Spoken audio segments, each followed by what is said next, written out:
반갑습니다. 서천 목사입니다. 벌써 3월의 마지막 주일입니다. 사순절 다섯째 주일이기도 하고요.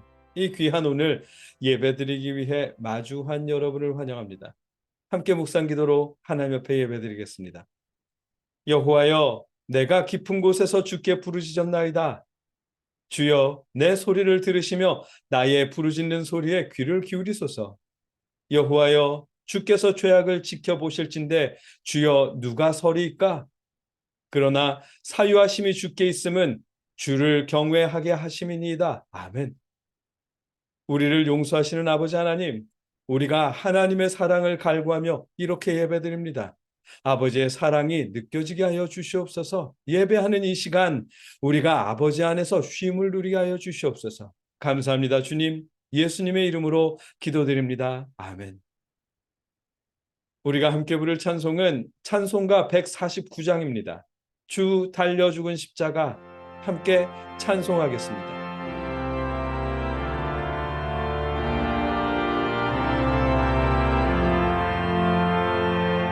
주 달려 죽은 십자가,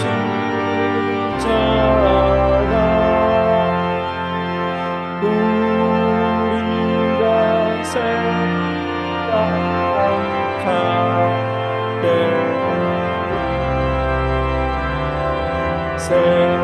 세상에 속한 요시는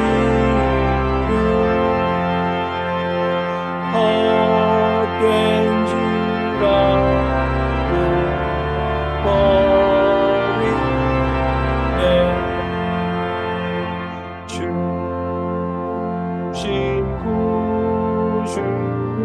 구주와 사랑하소서.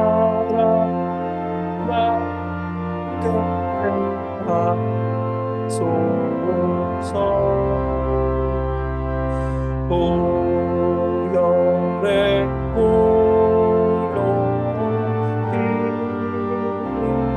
힘입어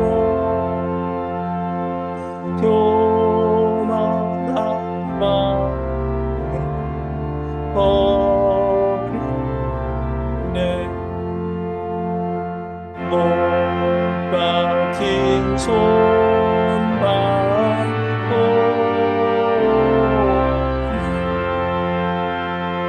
그 자가 나타내셨네. 마시로와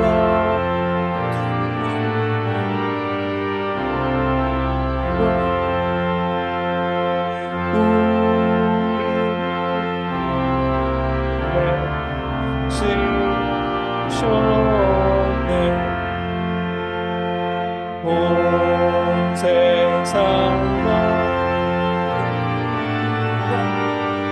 전부 주의 따라가게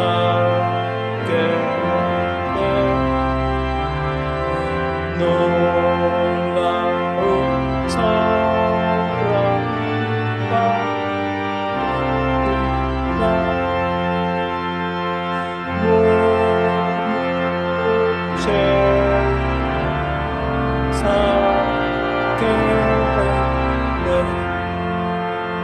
사랑과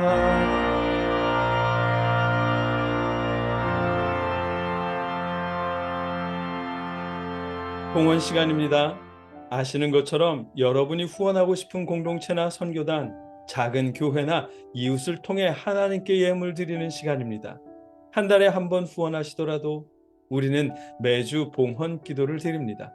기도하겠습니다. 내가 진정으로 너희에게 말한다. 이 작은 사람들 가운데 하나에게 내 제자라고 해서 냉수 한 그릇이라도 주는 사람은 절대로 자기가 받을 상을 잃지 않을 것이다. 아멘. 사랑의 아버지 하나님, 값없이 우리에게 주신 아버지의 사랑을 이웃들과 함께 나눕니다. 아버지, 이 사랑을 통해 주의 사랑이 전해지게 하여 주시옵소서. 더 많은 것으로 나눌 수 있도록 우리 모두에게 은총을 더해 주시옵소서. 감사드립니다. 예수님의 이름으로 기도합니다. 아멘. 이어서 우리 각자의 기도 제목과 이웃과 나라를 위해 하나님께 기도하겠습니다. 함께 기도하겠습니다.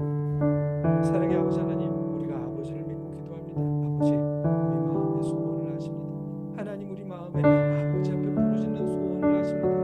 하나님, 우리의 잘못했던 것들을 기억지 마시고 우리의 소원을 들어 기억하여 주시옵소서. 우리가 아버지 앞에 드리는 기도를 들어 응답하여 주시옵소서. 아버지 하나님, 함께 예배드리니 한 사람 한 사람을 위해서 기도합니다. 아버지, 그들을 아버지 얼굴로는 마주보지 못했지만 그러나 하나님 아십니다. 그들의 기도의 제목을 들으시옵시고 그들의 소망을 들으시옵시고 아버지를 믿으며 아버지 세상에 속하지 않은 자로서 아버지를 믿으며 살아가는 데에 힘들지 않도록 아버지 지켜주시옵소서. 그들이 이 세상 속에서 믿음을 잃지 않도록 주님을 향한 사랑을 잃지 않도록 이웃을 향한 사랑을 잃지 않도록 하나님 아버지 지켜주시옵소서. 우리가 아버지를 믿습니다. 아버지를 의지합니다. 하나님 들으시고 응답하여 주시옵소서. 사랑의 아버지 하나님, 우리가 아버지 앞에 드리는 이 소망의 기도를 들어주시옵소서. 자녀와 배우자, 부모님을 위해 또 결혼과 취업, 진학을 위한 우리의 기도를 들어주시옵소서. 아버지를 믿습니다. 예수님의 이름으로 기도드립니다. 아멘. 나는 전능하신 아버지 하나님, 천지의 창조주를 믿습니다. 나는 그의 유일하신 아들 우리 주 예수 그리스도를 믿습니다. 그는 성령으로 잉태되어 동정녀 마리아에게서 나시고 본디오 빌라도에게 고난을 받아 십자가에 못 박혀 죽으시고 장사된 지 사흘 만에 죽은 자 가운데서 다시 살아나셨으며 하늘에 오르시어 전능하신 아버지 하나님 우편에 앉아 계시다가 거기로부터 살아있는 자와 죽은 자를 심판하러 오십니다. 나는 성령을 믿으며 거룩한 공교회와 성도의 교제와 죄를 용서받는 것과 몸의 부활과 영생을 믿습니다. 아멘. 하나님의 말씀을 나누겠습니다. 오늘 우리가 함께 읽고 나눌 하나님의 말씀은 요한복음 18장 3절로 11절까지의 말씀입니다. 한 목소리로 함께 읽겠습니다. 유다가 군대와 대제사장들과 바리새인들에게서 얻은 아랫사람들을 데리고 등과 횃불과 무기를 가지고 그리로 오는지라. 예수께서 그 당할 일을 다 아시고 나아가 이르시되 너희가 누구를 찾느냐? 대답하되 나사렛 예수라 하거늘 이르시되 내가 그니라 하시니라. 그를 파는 유다도 그들과 함께 섰더라. 예수께서 그들에게 내가 그니라 하실 때에 그들이 물러가서 땅에 엎드러지는지라.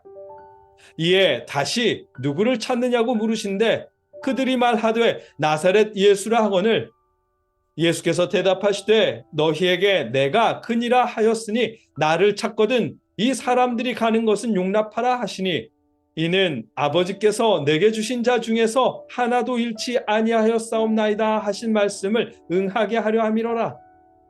이에 시몬 베드로가 칼을 가졌는데 그것을 빼어 대제사장의 종을 쳐서 오른편 귀를 베어버리니 그 종의 이름은 말고라. 예수께서 베드로더러 이르시되 칼을 칼집에 꽂으라. 아버지께서 주신 잔을 내가 마시지 아니하겠느냐 하시니라. 아멘. 예수님께서는 십자가의 죽으심을 앞두고 제자들을 위해 기도하셨습니다. 세상에 속하지 않은 주님처럼 세상에 속하지 않은 제자들을 온전히 보존해 주십사 하나님께 기도드렸습니다. 제자들을 위한 기도를 마치시고 예수님은 겟세마네 동산으로 자리를 옮기셨습니다. 오늘 본문은 바로 그 겟세마네 동산에서의 일입니다. 겟세마네 동산은 예수님께서 종종 제자들과 함께 찾았던 장소입니다. 당연히 예수님을 팔아넘긴 그 제자 가롯 유다도 그곳을 알고 있었습니다.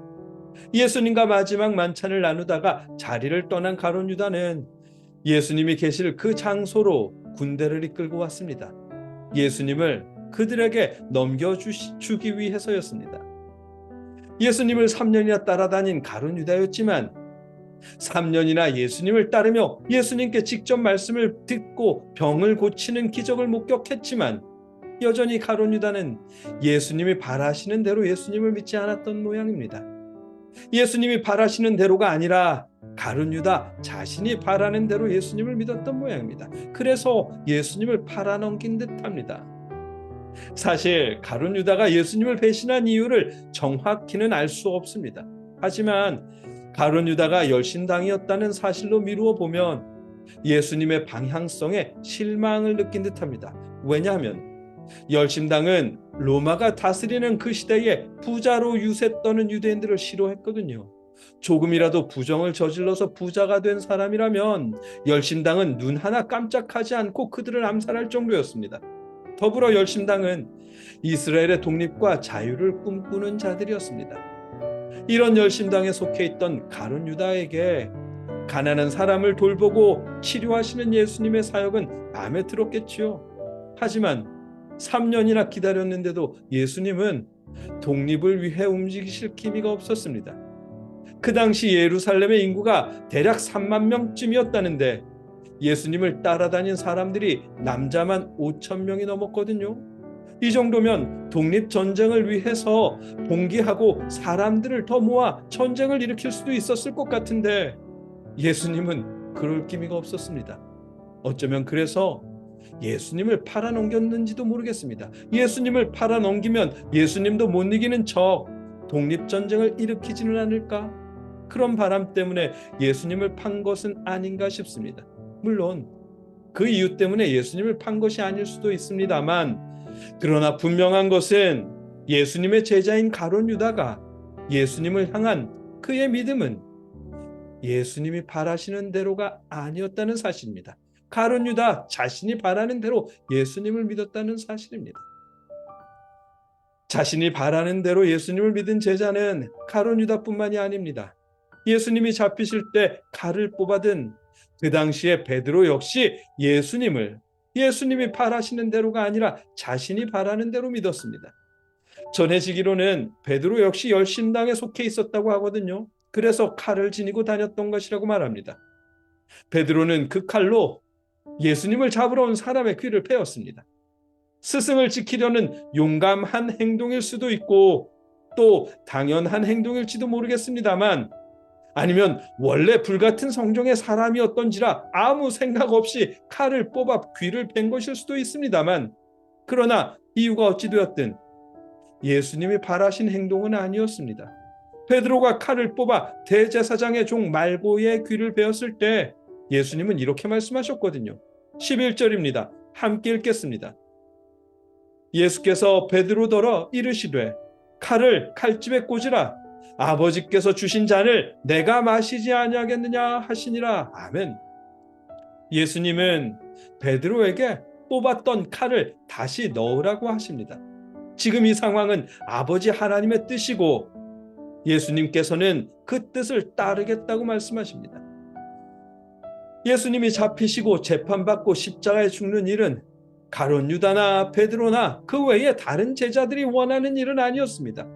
이런 결말을 원해서 3년이나 예수님을 따라다니며 믿은 것이 아닙니다. 그러나 그 일은, 예수님이 잡히시고 십자가에 죽는 그 일은 하나님이 원하시는 일이었고 예수님이 가시려는 길이었습니다. 예수님이 이 땅에 오신 이유입니다. 오늘 본문에 등장한 두 사람의 제자들, 가룟 유다나 베드로 모두, 또 다른 제자들도 마찬가지로 3년이나 예수님을 따라다녔고 말씀을 배웠고 기적을 생생하게 목격했지만, 그래서 예수님을 믿고 따라다녔지만 예수님이 바라시는 대로 예수님을 믿은 것은 아닙니다. 자신들이 믿고 싶은 그대로 예수님을 믿었습니다. 오늘 본문에서 발견할 수 있는 모습입니다. 그렇다면 이 본문을 통해 볼 때 지금 우리의 믿음은 어떠할까요? 우리는 예수님이 바라시는 대로 예수님을 믿고 있을까요? 아니면 우리도 제자들처럼 예수가 바라는 대로가 아니라 우리가 바라는 대로 예수님을 믿고 있을까요? 뉴스를 듣다 보니까 기독교에 관계된 분들이 기독교의 이름으로 정치에 참여해서는 이 편 혹은 저편에 서는 모습을 봅니다. 정의구현사재단, 기독당 혹은 국민혁명당 등, 글쎄요, 개인적으로 참여한다면 모르겠지만 사제, 목사라는 신분으로 정치에 참여하는 것이 글쎄요, 예수님의 뜻일지 아니면 예수님을 팔아넘긴 가룟 유다나 칼을 뽑아 말고의 귀를 베었던 베드로의 행동일지는 생각해 보게 됩니다. 그리고 저는 후자라고 여깁니다. 왜냐하면 예수님이 바라시는 대로 예수님을 믿는 것이라면 그들이 서로 다른 편에 서지 않았을 테니까요. 설마 예수님이 이쪽에서는 이 편을 들어라 하시고 저쪽에서는 저 편을 들어라 말씀하시지는 않으셨을 테니까요. 성경이 그렇게 말씀하지도 않으셨을 테니까요. 그래서 저는 그들의 정치 참여가 주님이 바라시는 믿음대로의 행동이 아니라 자신들이 바라는 대로의 행동이라고 여기는 것입니다. 정명석이라는 이단을 쫓은 사람들도 마찬가지겠지요. 그들 모두는 예수님이 바라시는 대로 예수님을 믿은 것이 아닐 것입니다. 자신들이 바라는 예수님을 믿은 것이겠지요. 말도 안 되는 요구에 따르며 그것을 신의 뜻이라고 여긴 것은 그 모습이 그 사실을 반증하는 것일 겁니다. 그들뿐만 아니라 어쩌면 저도 그리고 여러분도 예수님이 바라시는 대로 믿는 것이 아니라 우리가 바라는 대로 예수님을 믿는 것일지도 모르겠습니다. 예수님은 십자가를 지셨습니다. 정치적 압박으로부터 누군가를 해방시키기 위해 십자가를 지신 것이 아닙니다. 부자들의 재산을 빼앗아 가난한 사람들에게 나눠주시기 위해 십자가를 지신 것도 아니고 부자들의 기득권을 지켜주시기 위해 십자가를 지신 것도 아닙니다. 가난한 사람들을 부자 되게 하시려고 혹은 누군가를 성공시키려고 예수님이 십자가를 지신 것은 아닙니다. 예수님이 십자가에 죽은 이유는 우리를 대속하시기 위해서입니다. 행위로는 결코 하나님의 기준에 맞출 수 없는 우리를 위해 죄성을 가진 우리가 하나님께 의롭다 인정받게 하시려고 예수님이 대신 십자가에 죽으신 것입니다. 겉으로는 괜찮다라 말해도 속으로는 서운해하는 우리, 겉으로는 축하해 하지만 속으로는 질투하는 우리, 겉으로는 박수쳐도 뒤로는 흉을 보는 우리의 죄악된 본성 때문에 예수님이 십자가에 죽으셨습니다. 그런 본성을 가지고 아무리 노력해도 의로워질 수 없는 우리 인간들을 하나님께 의롭다 인정받게 하시려고 그런 죄성에서 우리를 구원하시기 위해서 예수님이 대신 죽으셨습니다. 그것이 하나님의 뜻이었고 예수님이 십자가를 지신 이유입니다. 그리고 그 사랑에 감사하며 예수님을 믿는 것이 그 사랑으로 이웃을 용서하고 존중하며 사랑하는 것이 예수님께서 바라시는 대로 예수님을 믿는 모습입니다. 해마다 돌아오는 사순절에 우리가 예수님을 믿는 이유를 돌아보길 바랍니다. 예수님이 십자가를 지신 이유 그대로 우리가 예수님을 믿고 있는지 묵상하길 바랍니다. 오해하지는 마십시오. 부를 위해 기도하는 마음을 잘못되었다 말하려는 것이 아닙니다. 성공을 위해 기도하는 마음을 틀렸다고 말하려는 것도 아닙니다. 하나님이 우리 아버지이시고 우리가 우리 아버지께 부를 구하고 성공할 수 있도록 힘을 구하는 것이 왜 잘못이겠어요? 자녀가 아버지께 그런 그런 기도를 드리는 것이 왜 잘못이겠어요? 다만 그것이 믿음의 이유는 아니라는 것입니다. 예수님이 바라시는 믿음은 거기에서 멈추지 않습니다. 예수님이 바라시는 믿음은 기도로 부자가 되고 기도로 성공하더라도 우리를 위해 십자가에 죽은 예수님의 그 사랑을 잊지 않는 것입니다. 그 사랑으로 이웃을 존중하고 사랑하며 베풀고 나누는 것이 예수님이 바라시는 그대로의 믿음입니다. 우리가 그렇게 할 수 있기를 바랍니다. 여러분과 제가 우리를 위해 기꺼이 십자가를 지신 주님의 바람대로 이웃을 존중하고 사랑하며 베풀 수 있는 믿음이기를, 우리가 그런 믿음이기를 기원합니다. 기도하겠습니다. 사랑의 아버지 하나님, 우리가 주님을 믿는 이유를 돌이켜봅니다. 우리의 믿음이 가룟 유다나 주님이 잡히실 때의 베드로를 닮은 것이 아닌지 돌이켜봅니다. 우리가 그렇지 않기를 기도합니다. 아버지, 우리 믿음이 주님께서 바라시는 그대로의 믿음이기를 원하오니 주님 도와 주시옵소서. 감사합니다. 주님, 예수님의 이름으로 기도드립니다. 아멘. 함께 찬송가 411장 1절을 찬양한 후에 축도로 예배를 마치겠습니다. 다음 주부터는 이런 안내 없이 바로 찬송가 411장 1절을 부르도록 하겠습니다. 함께 찬송하겠습니다.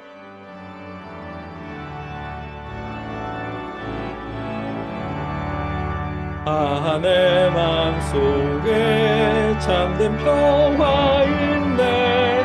주 예수가 주신 평화. 시험 닥쳐와도 흔들리지 않아. 귀하다 편안함. 주가 항상 계셔 내 맘속에. 주가 항상 계셔 기쁘다. 주 나의 맘에 계셔 위로하시네.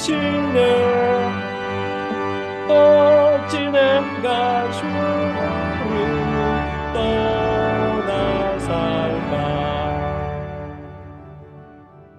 사랑의 아버지 하나님, 우리가 주님 바라시는 대로 주를 믿는 주님의 참 제자일 수 있도록 붙잡아 주시옵소서. 이제는 우리를 대신해서 십자가에 죽으신 주 예수 그리스도의 은혜와 우리를 위해 독생자를 보내신 아버지 하나님의 그 크신 사랑하심과 우리에게 믿음을 주시는 성령님의 역사심이 함께 예배드린 우리 모든 턴투갓의 식구들 위해, 그 가정과 사업체와 또 가난한 이웃들 위해 이제로부터 영원까지 함께 하시기를 주님의 이름으로 간절히 축원하옵나이다. 아멘.